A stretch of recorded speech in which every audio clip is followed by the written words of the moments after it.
সুস্থ থাকার জন্য কি করতে হবে? ব্যায়াম করব বা কায়িক শ্রম করব। নিত্যদিন কাজ করলে এটা বেশি ভালো, সাথে ব্যায়ামও করলাম, বাট পরিবারের অন্যান্য কাজ হ্যাঁ করলাম, সাথে জিমেও গেলাম আধা ঘন্টা, ঠিক আছে।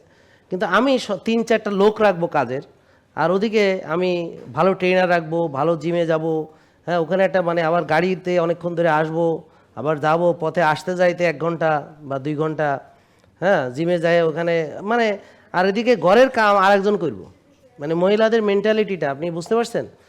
এটা হলো আমাদের একটা কমন মেন্টালিটি। তারা ব্যায়াম করবে, সিদ্ধান্ত নিচ্ছে দৌড়াবে, তো তারে একটা রানিং মেশিন কিনে দেওয়াই লাগবে।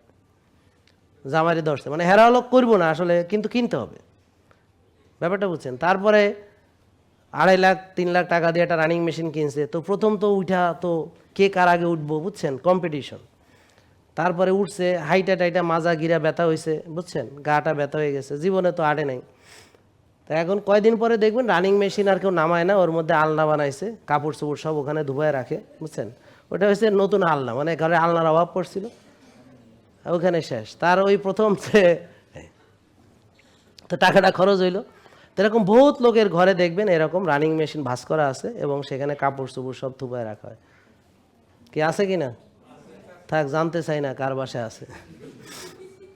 তাহলে আমরা টাকা খরচ করার জন্য উস্তাদ, কিন্তু আমার যে নিত্যদিন একটু সিঁড়ি দিয়ে উঠলাম, ধরেন একটু মসজিদে গেলাম, সিঁড়ি দিয়ে হাইটে গেলাম, আবার আসলাম হাইটে হাইটে 10-15 মিনিট করে হাঁটলাম, 6তলা 8তলা উঠলাম, কথার কথা বলতেছি। তারপরে মহিলারা তার সাংসারিক বিভিন্ন কাজকর্মগুলা যেমন আগে করতো, বাটাবাটি, এখন তো বাটাবাটি নেই, ওই যে ইসের মধ্যে দিয়ে সব ব্লেন্ডার করে ফেলাইছে, হ্যাঁ। তারপর রহিমার মা, করিমার মা, সকিনার মারে কয় কি, এই তুমি এইটা করো, তুমি ওইটা করো। তারপর ওয়াশিং মেশিন, ডিশ ওয়াশার, তা আমি বলি যে রিমোট কন্ট্রোল আর ভয়েস কন্ট্রোল দিয়ে সংসার চালায়, আর নিজের মাজাটা যত্ন করে আমাদের জন্য রেখে দেয় যেন আমরা কাটতে পারি সুন্দর করে। তো কয়েকদিন পর, স্যার আমার মাজা ব্যথা। কেন বোন, কি হয়েছে? আসলে আমি তো মাজার যত্ন করে রাখছিলাম, ব্যবহার করি নাই, এটা একটা কারণ। আর কি কারণ?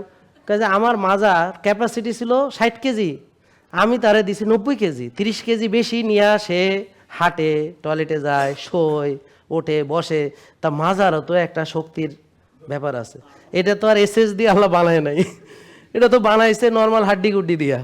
তো এই চাপে ব্যথা গালিয়ে গেছে, এখন কি হয়েছে, ডিস্কটা প্রলাপস হয়ে গেছে। আর এদিকে এমন ব্যথা করে, লাম্বা গো 60 ব্যথা, ট্যাং করে ঠ্যাঙের ওই কোনো লাভ দিয়ে ওঠে। তাই আর কি অতি যত্নে, অতি যত্নে মাঝারি অবস্থা হয়েছে। তো খাওয়া দাওয়া করছে, মোটা সোটা হয়ে, বুঝলেন না, ওজন বেড়ে গেছে। তাহলে একটা কারণ হলো ওজন বেড়ে যাওয়া, ব্যায়াম না করা। যত্নে রাখা মানে কি, ব্যায়াম না করা। আর রাত জাগলে হাড় ক্ষয় হয়, অনেকে জানে না, রাত জাগলে হাড় ক্ষয়। আর আপনি কোন ধরনের খাবার খান সেটার উপরে আপনার কোন জিনিস গঠিত হবে।